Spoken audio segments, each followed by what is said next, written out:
Hai pemirsa, bagaimana kabar kalian hari ini? Pasti baik-baik saja, dan saya doakan kalian hari ini dimudahkan rezekinya, dan yang sakit semoga segera diangkat penyakitnya amin.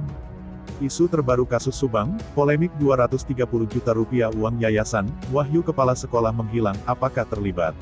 Namun sebelum kita bahas mohon dukung channel ini, dengan cara tekan tombol like dan subscribe, biar kami lebih semangat menyajikan berita-berita terupdate. Kalau sudah mari kita lanjut.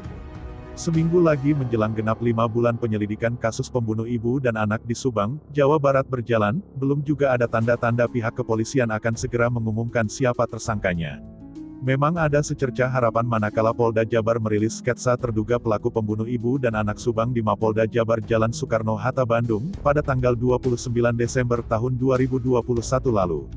Namun alih-alih bisa mempercepat proses pengungkapan, sketsa-sketsa terduga pelaku pembunuh ibu dan anak Subang yang dibuat nampak samping dan belakang itu malah menimbulkan polemik. Pakar kriminologi dari Unpad Bandung Yesmil Anwar misalnya, ia mengatakan sketsa wajah terduga pembunuh ibu dan anak di Subang itu tidak memiliki nilai signifikan untuk dijadikan alat bukti. Ia pun mempertanyakan pembuatan sketsa dalam kasus Subang tersebut yang dibuat tampak belakang dan samping.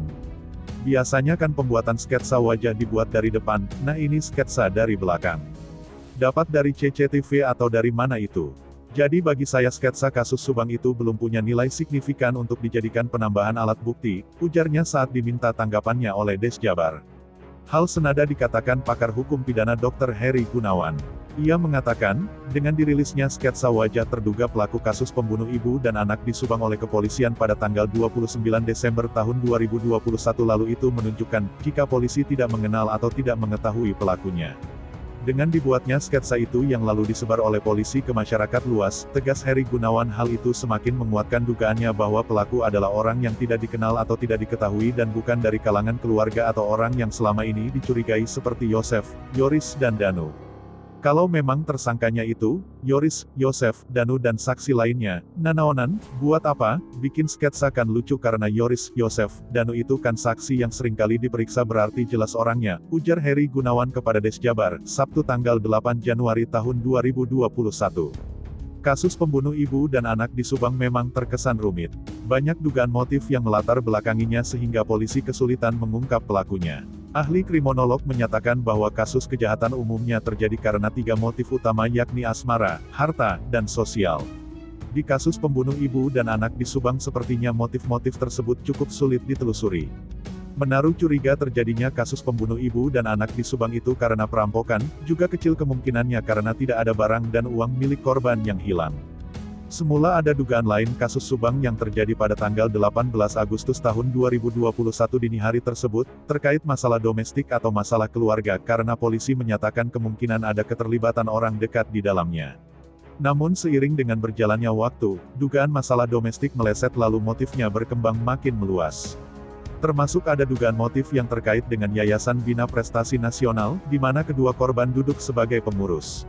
Berbicara soal Yayasan Bina Prestasi Nasional milik keluarga Yosef termasuk Tuti, Amel dan Yoris, beberapa waktu lalu sempat heboh bahwa ada saksi bernama Wahyu yang tidak kembali saat diperiksa di Polres Subang. Konon Wahyu yang menjabat sebagai kepala sekolah di Yayasan Bina Prestasi Nasional, hingga kini belum juga diketahui ada di mana dirinya sekarang. Ada yang menduga, Wahyu kemungkinan mengetahui aliran dana yayasan dan juga uang dana bansos senilai 230 juta rupiah yang belum cair. Untuk menelusuri lebih jauh soal uang 230 juta rupiah itu, YouTuber Freddy Sudaryanto dalam analisanya yang ditayangkan di kanal YouTube Freddy Sudaryanto Sport dengan judul, Wahyu Kurnia itu baik dan bijaksana. Kata Danu, diunggah tanggal 10 Januari tahun 2022 menjelaskan bahwa dana bansos memiliki masa tenggang, sehingga jika tidak diurus maka dana bansos tersebut akan dikembalikan. Sebab itu, Yosef selaku pemilik yayasan harus berupaya agar dana tersebut segera cair dan bisa digunakan untuk keperluan yayasan, kata Freddy Sudaryanto.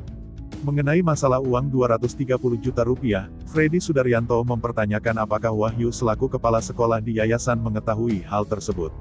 Selain itu Freddy Sudaryanto juga mempertanyakan apakah Wahyu mengetahui aliran dana yang keluar dari rekening Amel dan diberikan kepada siapa saja, untuk keperluan apa saja dana tersebut keluar.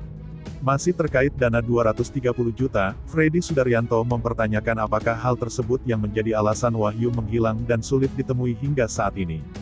Freddy Sudaryanto menduga, ada kemungkinan akibat kejadian kasus pembunuh ibu dan anak di Subang, membuat kondisi Wahyu menjadi sangat terbebani. Maka itu dia kemudian memilih menjaga privasinya, tidak ingin dilibatkan dalam kasus pembunuh ibu dan anak di Subang. Namun muncul pertanyaan, jika misalnya Wahyu tidak merasa bersalah, tentu tidak akan menghindar dari rumah dan menghindar dari kejaran awak media. Atau, sebaliknya, tidak ada keterlibatannya dalam kasus ini. Hanya saja Wahyu tidak bisa dikonfirmasi. Dan dikabarkan, Wahyu telah mengundurkan diri dari kepala sekolah di Yayasan Bina Prestasi Nasional. Nah, gimana menurut kalian? Terima kasih telah menyimak video kami, nantikan video-video terbaru selanjutnya hanya di channel UpInfo.